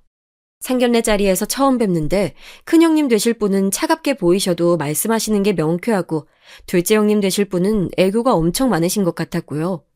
처음 만나는 자리였지만 저는 두 분이 참 마음에 들었어요. 두 분 모두 아버님께 엄청 다정하게 잘해주셨고 저에게도 마음 써주고 계시구나 하는 것이 느껴졌거든요. 정말 꿈꾸던 가족으로 지낼 수 있겠다는 희망이 부풀었죠. 조금 어려운 얘기지만 가족 모임이 있다고 말씀을 드렸을 때도 저녁 한 끼 먹는 것이 뭐 그리 힘든 일이겠냐고, 그렇게 서로 얼굴 보고 이야기하면 좋은 것 아니겠냐고 하시면서 긍정적으로 반응해 주셨어요. 아버님은 다른 일이 있으면 빠져도 된다고 하시면서 굳이 무리해서 올 것 없다고 하셨지만 다들 마지막 주 수요일이 되면 어김없이 함께 모여서 밥을 먹었답니다. 저는 이런 시간들 덕분에 남으로 만난 사람들이 서로 정을 주고받으면서 친해질 수 있지 않았나 싶어요. 대면대면한 사이보다는 이런 관계가 더 좋다고 생각했고요. 그런데 1년이 좀 지나기 시작하자 형님들께서 제게 살짝 불편하다는 말씀을 하시더라고요. 한 달에 한 번, 횟수로도 너무 많고 간단한 저녁 식사라곤 하지만 자기들은 눈치가 보인다고 말이죠. 특히 큰형님께서 맏며느리로 좀 눈치가 보인다고 하더라고요. 솔직히 아무도 눈치 주는 사람이 없는데 왜 그런 생각을 가지셨는지 이해가 되진 않았어요. 물어봐도 원래 시댁이 다 그런 것이라고 하시면서 오히려 멀쩡한 제가 이상하다고 하시더라고요. 둘째 형님은 매번 음식점을 찾는 것도 힘들고 평일 저녁을 먹는 것도 회사 일이 많아 부담스럽다고 하셨죠. 그런데 음식점 예약은 늘 제가 해왔고 주말에 하자고 했을 때 반대하시는 바람에 평일로 옮긴 건데 정말 어처구니가 없더라고요. 그래서 지인들에게 물어봤어요. 가족 모임이 한 달에 한 번 하는 건 어떠냐고 말이죠. 충분히 많다고 생각할 수 있다고 하더라고요. 워낙 아버님이 편하게 잘해주셔서 저는 많다고 생각한 적이 없었거든요. 아버님은 혼자 계시고 자식들이 멀지 않은 곳에 살고 있으니 한 달에 한 번이라도 얼굴을 보자는 의미였는데 제가 오버했구나 싶기도 했죠. 그런 고민을 한창 하고 있는데 때마침 비슷한 시기에 두 분이 아이를 가지게 됐어요. 그래서 이 모든 일들은 어영부영 묻혀버렸답니다. 아버님께서 홀몸도 아닌데 무리해서 움직이지 말고 몸 편하고 마음 편해야 한다고 신신당부를 하셨거든요. 우리 남편이 공무원인 것과 다르게 아주버님 두 분은 해외 출장이 잦은 분들이에요. 그러다 보니 자주 있는 일은 아니지만 장기간 나가는 경우도 종종 있었죠. 저는 이미 아이 둘 경험도 있기도 하고 우연하게도 한 동네에 살고 있었기에 아주버님들이 장기 출장이라도 가게 되면 종종 들러 필요한 것들을 챙겨주기로 했어요. 하지만 저도 하는 일이 있어서 쉬운 일만은 아니었어요. 아버님께서는 혼자서 챙기기 힘들지 않냐고 하시면서 많이 도와주셨어요. 며느리들이 혹시 입덧으로 고생할까봐 형님들 먹고 싶다고 하는 것은 무엇이 되었든 챙겨주셨답니다. 어딜 나갔다 오실 때마다 아기용품을 하나씩 사는 건 물론이고 몸에 좋다고 하는 것들이 보이면 꼭 양손 가득 들고 오셨죠. 그런데도 너무 자주 찾아가면 혹시나 며느리들 스트레스 받을까 싶어서 택배로 보내는 일이 대다수였지만요. 아이가 태어난 이후 큰형님은 하루라도 빨리 복귀를 하고 싶어 하셨어요. 육아휴직을 내면 지금까지 쌓아올린 경력이 한순간에 무너질 수도 있다고 엄청 걱정하시더라고요. 하지만 아직 돌도 지나지 않은 아이를 두고 나간다는 것이 어디 쉽게 결정할 수 있는 일은 아니잖아요. 친정 식구들에게 맡길 상황도 아니었고 베이비시터를 내심 불안하시기도 하고 하셨나 보더라고요. 처음엔 저한테 아이를 좀 봐줄 수 없냐고 하셨어요. 하지만 저도 제 일이 있다 보니 선뜻 그렇게 하겠다는 말이 나오진 않았어요. 제가 챙기기에는 가게 일이 있어서 곤란한 상황이었죠. 그런데 이때 아버님께서 흔쾌히 아이들을 봐주시겠다고 하셨어요. 시어머니도 아니고 시아버지가 무슨 아이를 볼 수 있겠냐고 생각하시는 분들도 덜어 있으시겠지만 저희 아버님은 여러분이 상상하시는 것 이상의 스킬을 보유하신 분이랍니다. 아주버님과 남편 어릴 때는 육아는 함께하는 것이라고 하면서 아버님은 기저귀 갈고 목욕시키고 분유 먹이는 등등 빠짐없이 다 해보셨대요. 그것도 육아 고수나 마찬가지일 정도로 아주 능숙하셨죠. 저희 아이들도 어릴 때 아버님께서 종종 봐주셨는데 어찌나 섬세하게 챙겨주시는지 감탄이 절로 나올 정도였답니다. 덕분에 우리 아이들은 지금도 할아버지라고 하면 좋아 죽어요 아주. 그렇게 시아버님의 도움을 받은 두 형님들은 직장에 빠르게 복귀를 했어요. 아침에 출근길에 애들을 시댁에 맡겨두고는 퇴근하면 데리고 가셨죠. 아이들이 좀 더 컸을 때는 어린이집에서 데려와 퇴근할 때까지 아이들을 케어하는 것이 다 시아버님 몫이 되었고요. 아버님은 손주들 돌보는 재미가 쏠쏠하다고 하셨지만 많이 고되고 힘들지 않을까 생각이 들었어요. 아이들과 함께 지내려면 그만큼의 에너지도 필요하잖아요. 게다가 어찌나 활동적인지 잠시라도 가만히 있지를 못하는 아이들이라 조금만 다른 일을 하고 있으면 금방 시야에서 벗어나 사고를 치다 보니 눈을 뗄 수가 없었죠. 이때부터 저는 형님들에게 조금씩 섭섭함이 쌓이기 시작했어요. 두 분은 급할 때는 아버님을 찾아와서 도와달라고 징징거렸으면서 정작 아버님 생신이나 어버이날에 저녁 먹자고 하면 무슨 일이 많은지 늘 핑계만 대면서 미루는 일들이 많았거든요. 그러던 어느 날이었어요. 아버님께서 드물게도 가족들을 집으로 부르셨죠. 꼭 오라는 말씀을 하시는 편이 아닌지라 저희 부부뿐만 아니라 아주버님 내외도 의아한 표정으로 모였답니다. 아버님께서는 잠깐 망설이시는 듯 하시더니 처음으로 유산에 관한 이야기를 꺼내셨어요. 그동안 이런 얘기를 직접적으로 하셨던 적이 한 번도 없었거든요. 저희는 아직 정정하신데 무슨 그런 얘기를 하시느냐고 모두 깜짝 놀랐지만 아버님께서는 요지부동이셨죠. 아무래도 친구 장례식장에 다녀오신 것이 계기였던 것 같아요. 아버님께서는 재벌은 아니지만 그래도 그동안 사업을 하시면서 모아둔 재산을 어떻게 할지 정해두는 것이 좋을 것 같다고 하셨어요. 너희 어머니가 세상을 떠날 때 약속한 것이 있었다. 나중에 우리 아이들 먹고 자고 쉴 수 있는 집 마련해주고 남은 것들은 싹 다 정리해서 사회에 돌려주고 홀가분하게 떠나자고 말이야. 그래서 너희 결혼할 때 내가 집을 해준 것도 그런 의미였어. 너희 어머니와의 약속을 지키기 위해서. 그래서 나는 유언장에 이 점을 분명히 하려고 한다. 하지만 막내는 내가 결혼할 때 챙겨주지 못했기에 이 집은 막내에게 주고 가련다. 아버님의 폭탄 발언이 끝나고 저희 부부는 너무 놀라서 어떻게 말을 해야 할지 몰랐어요. 너무 큰 것을 주신다고 하셔서 감사하다는 말도 나오지 않더라고요. 그런데 저희들보다 형님들이 더 많이 놀라신 것 같았어요. 얼굴빛이 달라지셨더라고요. 아버님께서는 이미 대부분의 재산은 정리하여 기부한 상태라고 말씀하셨어요. 필요한 금액 일부만을 남기고 정리를 한 뒤에 저희에게 말씀하시는 거라고 말이죠. 아주버님과 남편은 아버님 뜻대로 하시면 된다고 선뜻 고개를 끄덕이셨어요. 저 역시도 아버님께서 노력해서 얻으신 것들, 아버님께서 하시고 싶은 대로 하시는 것이 좋은 것 같다고 생각했고요. 제가 형님들에게 감정이 좀 있어서 그런지 아버님 말씀하시는 동안 자꾸 형님들 표정을 관찰하게 됐어요. 진짜 얼굴색이 말이 아니었어요. 유산 얘기를 하실 때는 안색이 나빠 보인다 정도였는데 아주버님께서 의견에 동의하시자 얼굴이 엉망으로 일그러지더라고요. 왜 뚱한 표정이나 불만 가득한 얼굴을 보고 어른들께서 똥 씹은 표정이라는 말씀을 하시잖아요. 딱 그 얼굴이었어요. 다음 날 큰형님께 전화가 왔어요. 무슨 화난 사람도 아니고 목소리를 깔고서는 아버님 집을 저희가 받는 것에 대해서 어떻게 생각하느냐고 하셨죠. 저야 아버님이 주시면 주시는 대로 아니면 아닌 대로라 아버님 말씀을 따를 생각이라고 했죠. 그랬더니 큰형님께서는 자신이 맏며느리인데 지금 살고 계신 아버님 집을 막내가 받는 것은 남들 보기에도 좋지 않다고 하더라고요. 남들이 무슨 상관인가 싶기도 했지만 뭐 어떻게 보면 그런 점을 이상하게 오해하는 사람도 있을 수 있겠구나 싶었죠. 제가 별다른 말을 하지 않자 이번에는 유산을 다 사회에 기부하시는 것은 무리가 아니냐는 말씀을 꺼내시더라고요. 다른 말씀을 하시진 않았지만 목소리에서 섭섭함이 느껴지더라고요. 어처구니가 없었죠. 저는 처음 아버님께서 유산 문제 이야기하셨을 때 왜 벌써부터 준비를 하시는 걸까 하면서 속상하기도 하고 마음도 많이 불편했거든요. 그래서 큰형님께서 지적하시는 섭섭하다고 하는 부분에 관해서는 조금도 이해가 되지 않았어요.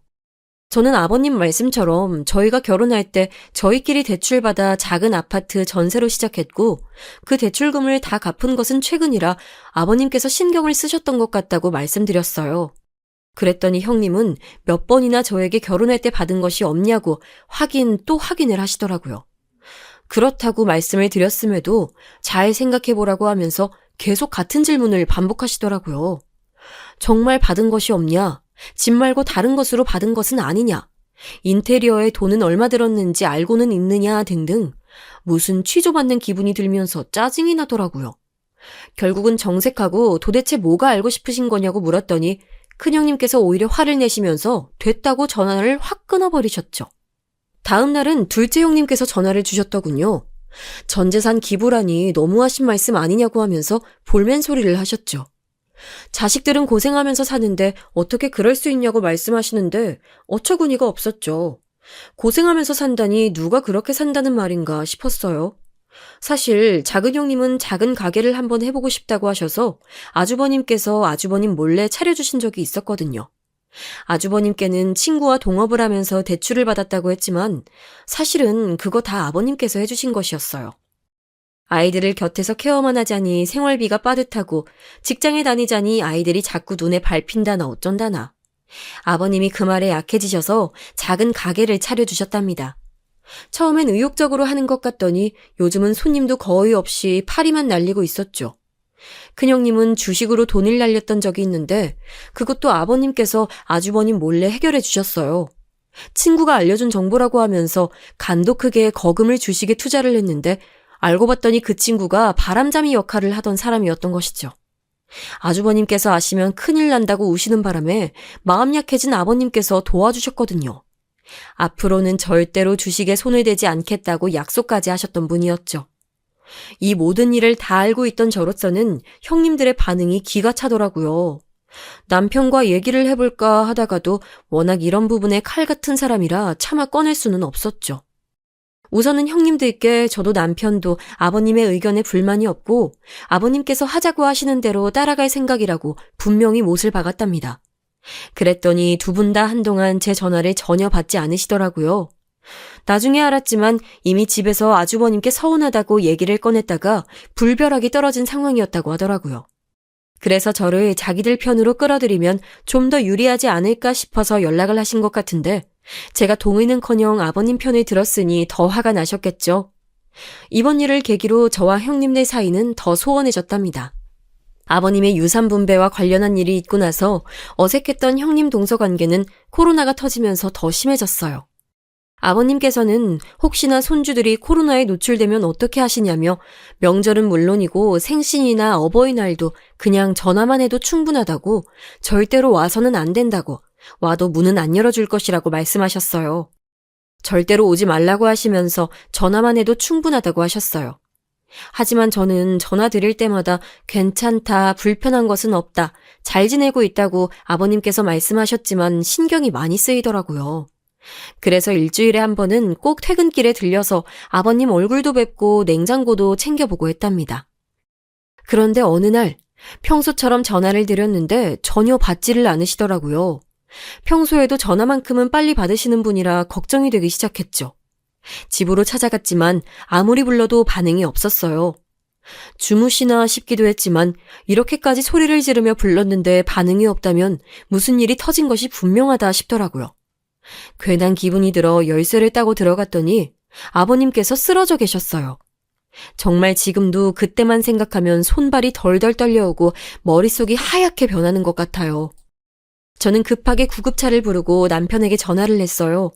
손이 너무 떨려서 통화를 누르기까지 한참이 걸렸죠. 남편은 미친 듯이 밟아 병원에 도착했어요. 의사 선생님 말씀으로는 조금만 늦었어도 큰일이었다고 하시더라고요. 뇌출혈이 보이는데 의식을 찾아봐야 더 자세한 것을 알 수 있다고 말씀하셨죠. 덜컥 겁이 나더라고요. 혹시 우리들 모르게 병원에 다닌 것은 아닐까. 우리끼리는 아버님께서 친구 장례식장에 다녀오셔서 울적한 마음에 괜히 유산 얘기를 꺼내신 것이라고 생각했는데 사실은 아니었던 것이죠. 이런 일이 있었을 것을 미리 대비하셨던 걸까? 머릿속은 온갖 생각으로 가득했어요. 연락을 받고 찾아오신 형님과 아주버님과 함께 저희는 병원 밖에서 발만 동동 구르면서 기다리고 있었어요. 코로나라 병원에 들어가는 것도 한정된 인원만 가능하더라고요. 다행히 생각보다 빨리 의식을 찾으셨단 소리에 저희들은 다들 안도의 한숨을 내셨답니다. 그런데 의사 선생님께서 아버님이 의식은 찾으셨지만 왼쪽에 마비 증상이 있어서 경과를 더 지켜봐야 한다고 하셨어요. 지금은 사진으로 봤을 때 수술까지 고려할 상황은 아니지만 그래도 한동안은 입원하면서 경과를 지켜보고 이후 재활을 시작하자고 하시더군요. 수술은 아니라고 하지만 뇌출혈이라고 하니 심장이 덜컥 내려앉는 기분이었어요. 아버님께서 입원하신 이후 병원에서는 보호자 한 명만 병실에 들어갈 수 있고 그마저도 시간이 정해져 있다고 했어요. 남편과 저는 매일같이 번갈아 가며 병원에 들러 아버님의 상황을 챙겼답니다. 혹시나 불편한 점은 없으신지 악화되시진 않은지 늘 마음 졸이며 병원을 다녔죠.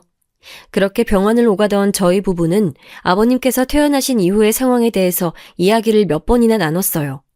혼자서 계실 수도 없고 그렇다고 간병인에게 맡겨두기만 할 수도 없으니 차라리 아버님 댁으로 우리가 들어가는 것은 어떻겠냐고 남편이 조심스럽게 말하더라고요. 남편은 뒤늦은 시집살이를 시작하게 하는 것 같아서 미안하다고 하더군요. 아버님 몸도 불편하셔서 제가 신경 써야 할 것들이 많다고요. 물론 가게 나가 있는 동안에는 간병인을 쓰고 퇴근 이후에는 자신도 많이 챙기겠지만 상대적으로 집에 있는 시간이 긴 쪽은 저니까 저에게 너무 미안하다고 말이에요. 남편의 이런 말이 거꾸로 저는 좀 서운했어요. 그동안 아버님께서 저희 부부뿐만 아니라 자식들에게 얼마나 다정하고 따뜻한 분이셨는데 이런 상황에서 제가 꺼려할 것이라고 생각했다는 그 자체가 너무 속상했죠. 저는 상관없다고 꼭 우리가 모시자고 말했어요. 하지만 속으로는 형님들이 어떻게 나올지 걱정스러웠죠. 유산 문제로 전화를 했을 때 이후로는 전화 통화를 한 적도 없었거든요. 그래도 어쩌겠나 싶어서 우선은 남편이 말한 방법으로 정하고 넘어갔어요. 시간은 그렇게 흘렀습니다. 병원에서는 아버님께서 빠르게 좋아지고 계신다고 말씀하셨죠. 앞으로 재활치료만 꾸준하게 하면 괜찮아질 것이라고 퇴원해도 괜찮다고 하시더군요. 저희 부부는 계획대로 아버님 댁으로 들어가기로 했죠. 정말 반가운 소리였습니다. 저희 부부는 아주버님께 퇴원 이후의 계획에 대해서 말씀을 드렸어요. 아주버님은 그렇게 해주면 도움이 될 것 같다고 고맙다고 하셨지만 형님들은 입을 꾹 다물고 있더군요. 저는 나중에 또 어떤 말씀을 하시려고 지금 저러나 싶었지만 이미 형님들께 오만정이 뚝 떨어져서 마음대로 해봐라 싶었답니다. 사실 몇 달을 병원을 다니는데 간병인 아주머니께서 하루는 제게 그러시더라고요. 아버님이 하나밖에 없는 며느리를 어찌나 예뻐하시는지 보기 좋다고 말이죠. 며느리가 셋인데 무슨 말씀이냐고 했더니 자기는 단 한 번도 다른 사람은 본 적이 없다고 놀라시더라고요. 그 몇 달을 계시면서 전화 오는 것도 못 봤는데 다른 며느리는 멀리 있냐고 묻는데 얼굴이 화끈거리더라고요. 아버님께 슬쩍 물어봤는데 역시나 병문안은커녕 전화도 안 했더라고요. 자기들 급할 때는 아버님 하면서 그렇게 알랑방귀를 뀌면서 아양을 떨더니 아버님 유산 얘기가 나오고 난 뒤로 몸이 편찮으시니 코빼기도 안 보인다는 것이 너무 화가 났죠. 어떻게 그럴 수 있나 아주버님께 전화를 걸어서 다 얘기를 해버릴까 온갖 생각이 들더군요. 그래도 아버님께서는 괜찮다고만 하시는데 정말 너무 속상했답니다. 퇴원하는 날이 다가오고 병원에 있는 짐들을 하나씩 정리하려고 병실에 들렸는데 세상에 형님들께서 와 계시더라고요. 내일 해가 서쪽에서 뜨려나 싶었죠. 아버님께서 잠들어 계시기에 저는 조심조심 움직이면서 무슨 일로 오셨냐고 물었죠. 몇 달 동안 나 몰라라 하고 있었으면서 퇴원할 때 되니까 나타난 게 의심스럽기만 하더라고요. 큰형님께서는 짜증 섞인 말투로 제게 물어보셨어요. 아버님 퇴원하면 어떻게 할 거냐고. 저는 이미 아주버님께 얘기를 드렸기에 형님이 아시는 줄 알았는데 제게 물어보는 말투가 전혀 모르는 눈치였죠. 이게 무슨 상황인가 싶었지만 솔직하게 저희의 계획을 말씀드렸어요. 그랬더니 작은 형님께서 콧방귀를 뀌면서 저를 아래 위로 훑어보더라고요.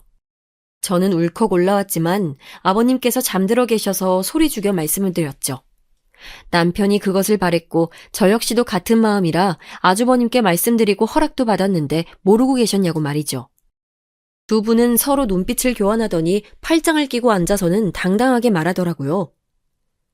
어차피 물려받을 집, 이제는 내 집이다 하고 들어가 사는 거야? 그렇게 안 봤는데 동서 엄청 속물이다. 상상도 못했던 말들에 저는 당황해서 뭐라고 대꾸해야 할지 모르겠더라고요. 속에서는 무언가 부글부글 끓어오고 있었죠. 속물이라니.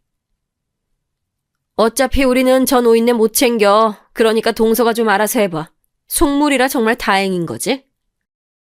저는 형님들이 퍼붓는 악담에 혼이 나가버릴 것 같으면서도 혹시나 아버님이 깨시면 어떻게 하나 걱정이 되더라고요. 형님들은 병실에 계시는 아버님은 안중에도 없는 듯이 계속 폭언을 쏟아댔죠. 이거 병실에서 무슨 냄새가 나는 거야? 아, 꿉꿉한 노인네 냄새. 둘째 동서, 동성 괜찮아? 난 코가 예민해서, 진짜 이게 뭐야? 생각만 해도 소름 돋아. 그럼요, 형님. 저는 지금도 코가 썩어 들어갈 것 같아요. 이런 일 잘하는 동서가 있어서 다행이죠. 저는 더 이상 참지 못하고 두 분을 병실 밖으로 밀어내려고 팔을 잡았어요. 두 사람은 제 손을 쳐내면서 어디다 손을 대냐고 언성을 높였죠. 저는 아버님 주무시는데 하실 말씀 있으시면 나가서 하자고 했지만 두 사람은 더 막무가내였어요. 형님, 진짜 여기서 이러실 거예요? 아버님 주무신다고요. 나가서 저한테 따지든 욕을 하시든 나가서 하자고요. 아버님이 예뻐하신다고 아주 눈에 보이는 게 없나 봐. 동서, 어디다 손을. 내가 동서보다 손 윗사람이야. 저는 소리를 빽 지르고 싶었지만 억지로 참아가며 밖으로 두 사람을 끌고 나가려고 했지만 역부족이었죠. 큰형님께서는 그렇게 안 쫓아내도 자기 발로 나갈 테니 걱정 말라고 하더니 가방에서 봉투를 하나 꺼내더군요. 내가 진짜 이 돈도 아까워 죽을 것 같지만 동서가 노인네 뒤치다꺼리 한다고 하니 애기 아빠가 간병인 쓸 돈이라도 보태라고 해서 주는 거야. 50만 원 받고 알아서 해. 나한테 전화하거나 애기 아빠한테 이랬니 저랬니 전화할 생각은 꿈도 꾸지 말고. 저는 봉투를 도로 형님의 가방에 우겨 넣으며 돈은 필요 없다고 우리가 알아서 할 수 있다고 했죠. 둘째 형님은 그런 저를 떼어놓고는 확 밀쳤어요. 언제까지 동서가 잘난 척하면서 살 것 같아. 노인네 죽고 나면 끈 떨어진 신세가 되는 건 동서야. 정신 똑바로 차리고 큰형님 말씀 잘 새겨들어. 저 영감탱이나 신경 쓰고 우리 애아빠한테 입도 뻥끗하지 마. 형님, 어서 가요. 몸에 역한 냄새 배겠어요. 빨리 가요. 두 사람은 적선하듯이 50만 원이 든 봉투 2개를 던지고는 유유히 병실 문을 나섰죠. 저는 바닥에 떨어진 돈 봉투를 보는데 눈물이 날 것 같더라고요. 아버님이 그동안 얼마나 우리 며느리라고 하면서 예뻐해 주시고 챙겨주셨는데 어떻게 이렇게 말할 수 있지 싶은 생각도 들었어요. 기어코 봉투를 줍는데 눈물이 떨어지더군요. 그 와중에도 아버님 깨실까 걱정되어 소리도 못 내고 저는 그렇게 주저앉아 한참을 울었습니다. 겨우 정신을 차리고 일어나 침대 곁으로 다가가는데 갑자기 아버님이 눈을 번쩍 뜨시더니 제 손을 잡으셨어요. 저는 너무 놀라서 소리도 못 지르고 입만 벌리고 있었죠. 그런데 그때 아버님 눈가에 눈물 자국이 보였어요. 저는 순간 알 수 있었어요. 이 모든 대화를 아버님께서 듣고 계셨다는 것을. 이제는 흘릴 눈물도 없다고 생각했는데 아버님의 얼굴을 보니 또 눈물이 터져 나오더군요. 침대에 얼굴을 묻고 소리내어 울었습니다. 아버님께서는 저를 붙들고 있던 손을 놓으시고는 제 머리를 쓰다듬어 주셨어요. 막내야. 아버님께서는 힘겹게 입을 여시고는 자신의 핸드폰을 가져오라고 시키셨어요. 그리고는 이름 하나를 검색하시더니 이곳으로 전화를 걸어달라고 하셨죠. 어디냐고 물었지만 전화해보면 안다고 빨리 연락해서 지금 당장 와달라고 하라고 시키셨어요. 저는 눈물 콧물 범벅이 된 얼굴을 씻고 나와 전화를 걸었습니다. 변호사 사무실이었어요. 아버님 이름을 대고 지금 병원으로 와주실 수 있냐고 했더니 바로 출발하겠다고 말씀하셨죠. 1시간 정도 지났을까 전화했던 변호사님께서 처음 보는 서류를 들고 나타나셨어요. 이전에 아버님 유언장을 작성했던 분이라고 소개하시더라고요. 아버님께서는 저더러 잠깐 나가 있으라고 하시더니 병실에서 있었던 일은 절대로 아주버님이 아셔서는 안 된다고 당부하셨죠.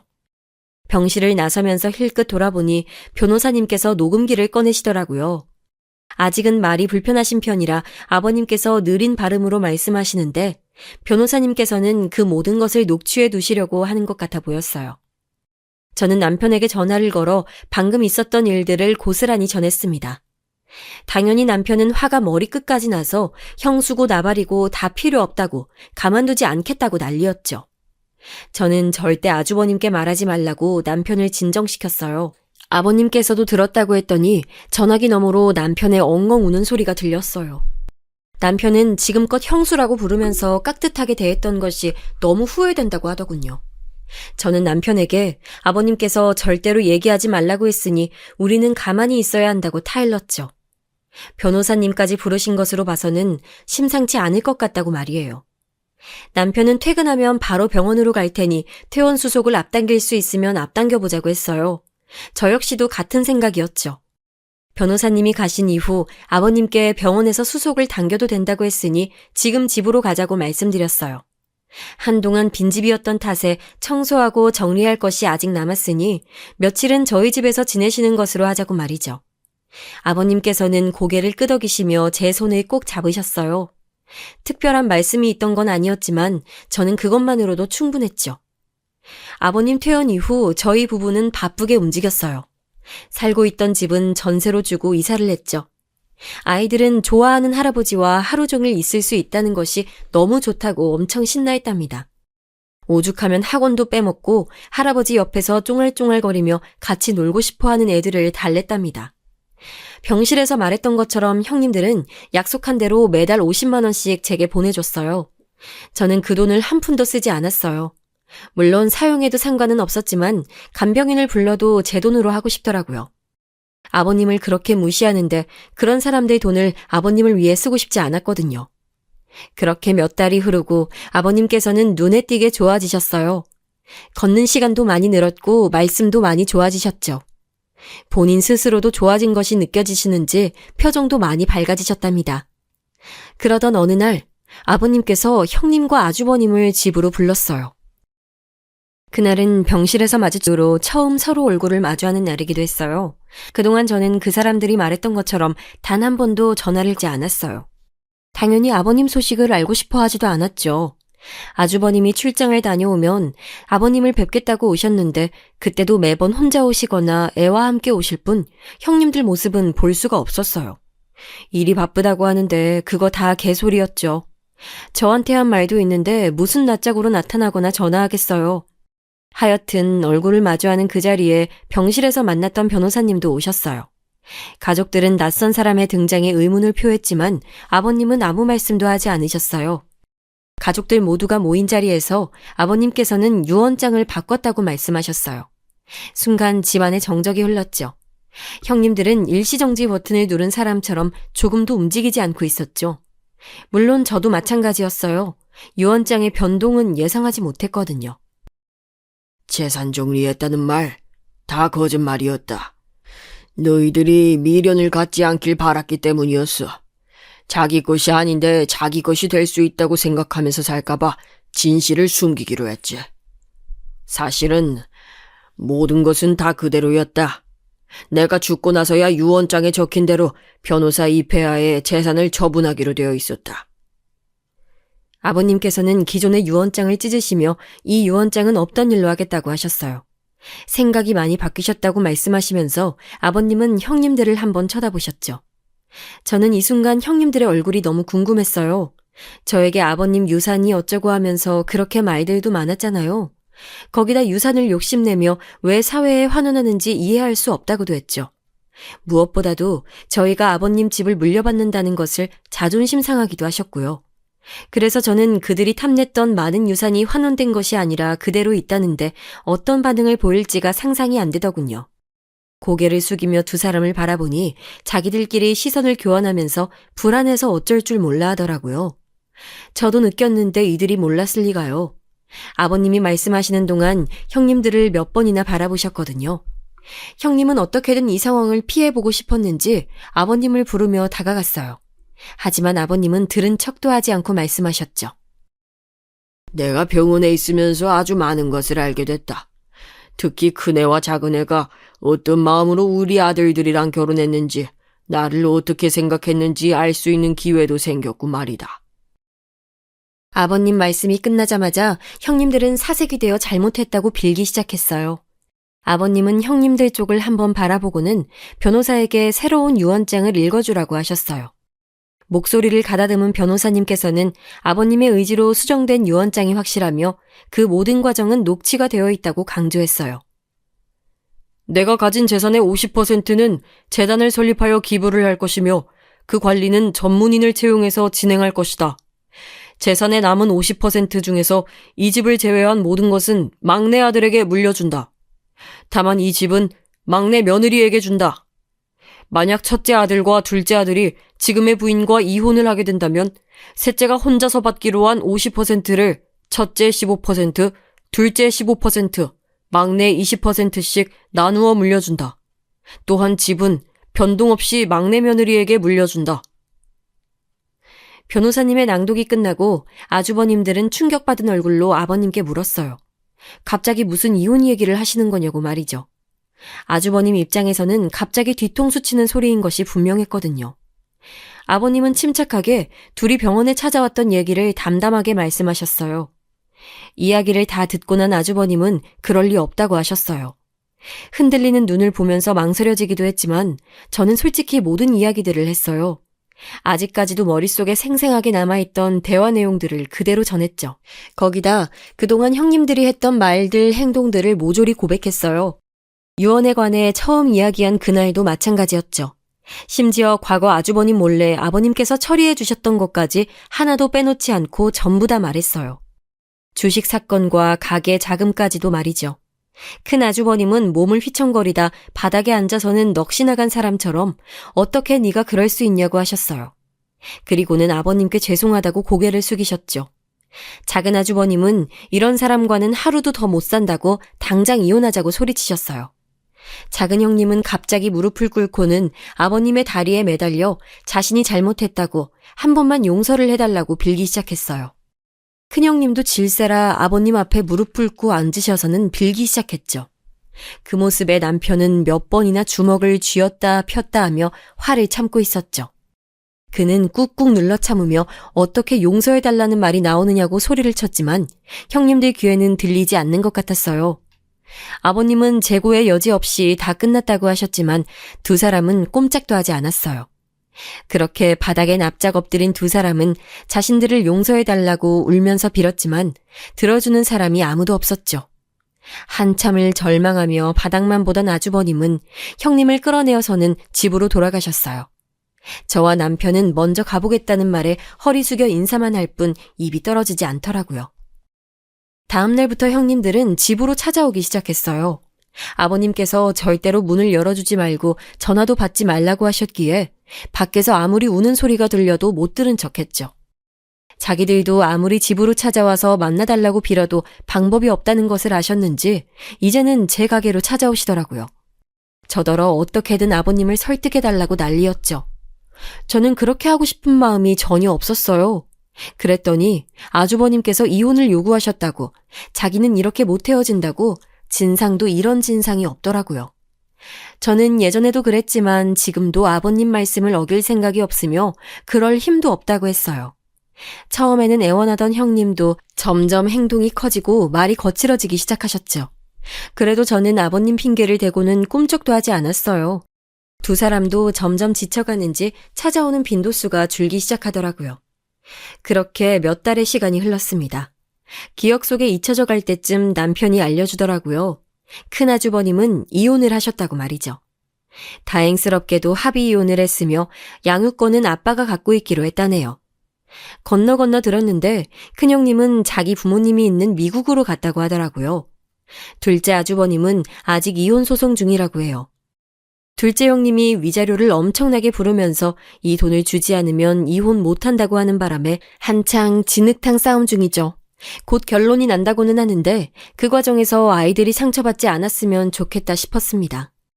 이렇게 한바탕 피바람이 불고 간 것 치고 저희 집은 평화롭게 지내고 있습니다. 특히 아버님께서 점점 좋아지셔서 이제는 30분 이상 걸어 다니셔도 힘들다는 소리를 하지 않으시더라고요. 얼마 전부터 키우게 된 반려견과 함께 아이들과 집 근처 공원으로 산책을 나가실 수 있을 정도로 말이죠. 마비 증상이 오래 남으면 어떻게 하나 걱정했는데 정말 다행이죠. 아버님이 작성하신 유언장은 지금도 그대로 유지되어 있답니다. 이혼이 완료되고 나면 바꾸실 생각 있으시냐고 물었더니 웃기만 하시네요. 전 지금이 무척 좋아요. 평화롭고 평범한 날들이 이어지고 있습니다. 저희 남편도 그러더라고요. 지금처럼 그냥 지냈으면 좋겠다고 말이에요.